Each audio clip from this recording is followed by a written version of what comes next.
Welcome বন্ধুরা, আমার educational hub চ্যানেলে সবাইকে স্বাগত। আজকে আমরা ডাব্লিউবি প্রাইমারি টেট 2022 এবং 23 এর রেজাল্ট প্লাস 22 বা 17 যে প্রাইমারি টেটের রিক্রুটমেন্টের ওয়েটেজ ক্যালকুলেশন করা হয়, অর্থাৎ একাডেমিক স্কোর, ইন্টারভিউ এর যে মার্ক ক্যালকুলেশন করা হয় সেটা কিভাবে খুব সহজেই আমরা ক্যালকুলেশন করতে পারি সেটা আমরা দেখে নেব। কার কত মার্ক আসছে ইন্টারভিউ বাদ দিয়ে, অর্থাৎ ইন্টারভিউ সহ হচ্ছে 50 নম্বর, ইন্টারভিউয়ের 10 নম্বর বাদ দিয়ে কার কত মার্ক আসছে এবং কত নম্বর হচ্ছে সেভ স্কোর সেটা আমরা একটু দেখে নেব। তো চলো দেরি না করে ভিডিওটা শুরু করা যাক। তো আমরা রয়েছি একটা ওয়েবসাইটটা হচ্ছে wbedu.in। এখানে ক্যালকুলেটর রয়েছে, কিভাবে মার্ক ডিস্ট্রিবিউট হবে সেটা লেটেস্ট মার্ক ডিস্ট্রিবিউশন যেটা রয়েছে তার উপরে ভিত্তি করে এই ক্যালকুলেটরটা এখানে রেডি রয়েছে এই ওয়েবসাইটটার লিংক আমার ডেসক্রিপশন বক্সে দিয়ে দেব। সেখান থেকে তোমরা নিজেদের মার্ক বা রিক্রুটমেন্টের যে ওয়েটেজ সেটা ক্যালকুলেশন করতে পারবে একাডেমিক স্কোর, ইন্টারভিউ বাদ দিয়ে। তো দেখো, এটা 2017, 20, 2021, 2022 যে প্রাইমারি রিক্রুটমেন্ট হয়েছিল তার ক্ষেত্রে এটা প্রযোজ্য ছিল এবং বর্তমানেও যেটা রিক্রুট হবে সেক্ষেত্রেও প্রযোজ্য। তো এখানে তোমাদের দেখো primary TET number distribution, primary teachers recruitment weightage calculation, কিভাবে ওয়েটেজ ক্যালকুলেট করব।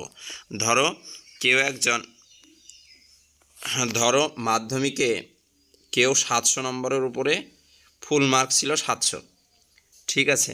তো ফুল মার্কের ঘরে 700 দিতে হবে, বা কেউ যদি 800তে দিয়ে থাকো মাধ্যমিক, সে 800 লিখবে।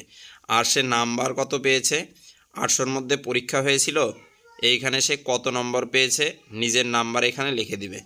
ধরো কেউ একজন 350 নম্বর পেয়েছে, তো 350 লিখলে দেখো এখানে 800-র মধ্যে পরীক্ষা হয়েছিল, মাধ্যমিকে পেয়েছে 350, তাহলে তার মার্ক দাঁড়াচ্ছে 2.19। এটা 5-এ, মাধ্যমিকে যেহেতু ফুল স্কোর হচ্ছে 5, 5-এর মধ্যে তার মার্ক দাঁড়াবে 2.19।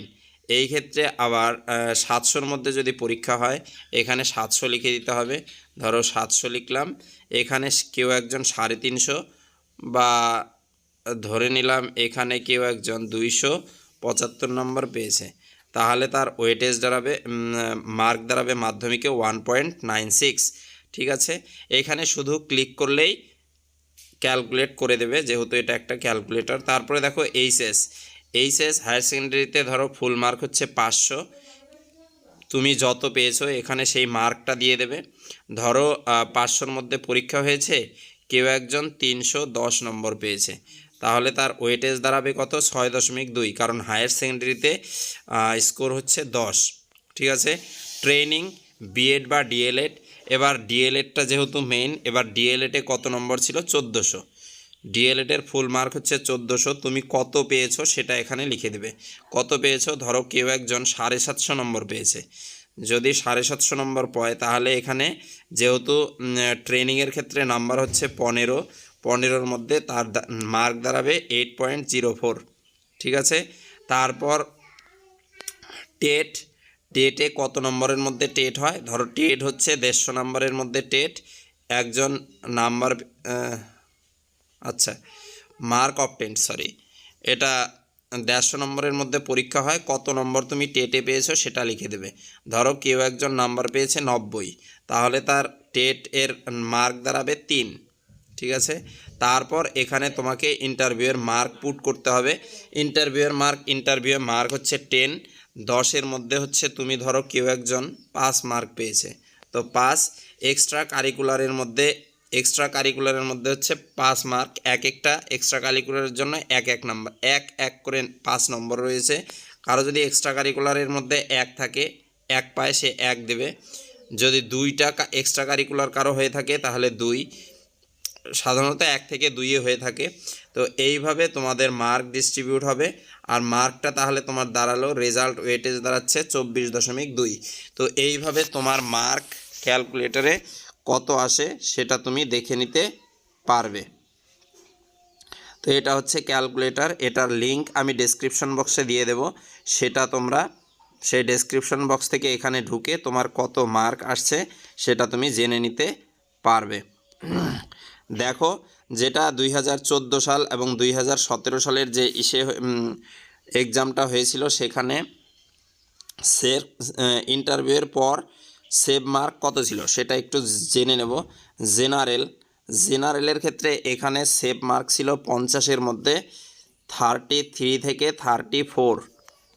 এবারও সেম কাট অফ মার্ক যাবে, এবারও কাট অফ মার্কটা সেমই যাবে জেনারেলের ক্ষেত্রে। তারপর ওবিসি এর ক্ষেত্রে এখানে কাট অফ মার্ক 32 থেকে 33 অবধি যাবে, 32 থেকে 33। কেউ যদি 32 থেকে 33 মার্ক পায় ওবিসি এর ক্ষেত্রে, তাহলে সে সেফ জোনে রয়েছে। তুমি কতটা সেফ জোনে রয়েছো তুমি দেখে নিতে পারো। তারপর এসসি এর ক্ষেত্রে মার্ক 24 থেকে 25, এটা সেফ জোন হতে পারে 24 থেকে 25। এসটি সবগুলো এসটি কোয়ালিফাই করে ইন্টারভিউ দিলেই তাদের হয়ে যাবে। তারপরে ইডাব্লিউএস রয়েছে, ইডাব্লিউএস মোটামুটি সবগুলো হয়ে যাবে। তারপর এক্সেমটেড ক্যাটাগরি সবাই। তো মোটামুটি জেনারেলের ক্ষেত্রে 33 থেকে 34 হচ্ছে সেভ স্কোর, ওবিসিদের ক্ষেত্রে 32-33 এবং আদার্স যারা রয়েছে এসসির ক্ষেত্রে 24 থেকে 25। এসটি, তারপর হচ্ছে এক্সেমটেড ক্যাটাগরি, ইডাব্লিউএস, এদের ক্ষেত্রে সেভ স্কোর এর দরকার নেই, তাদের মোটামুটি সবগুলোই হয়ে যাবে, যত ভ্যাকেন্সি থাকে ততগুলো কোয়ালিফাই করে না। তো এই ছিল ভিডিওটা ভালো লাগলে বন্ধুদের সাথে শেয়ার করে দিও, লাইক করে দিও এবং এই ধরনের নিত্য নতুন ভিডিও পেতে চ্যানেলটিকে সাবস্ক্রাইব করে দিও। তো এইভাবে তোমরা তোমাদের স্কোর ক্যালকুলেট করতে পারো, একাডেমিক স্কোর কীরকম আসছে, কারো সেভ স্কোর আসছে কি না। তোমরা 40-এর মধ্যে করে নিও বা 50 ইন্টারভিউয়ের একটা নাম্বার ধরে নিও, মোটামুটি 4 থেকে 5, এটা গড় নম্বরটা ধরে নিয়ে তোমাদের কত মার্ক আসছে, তোমরা সেভ জোনে আসো কি না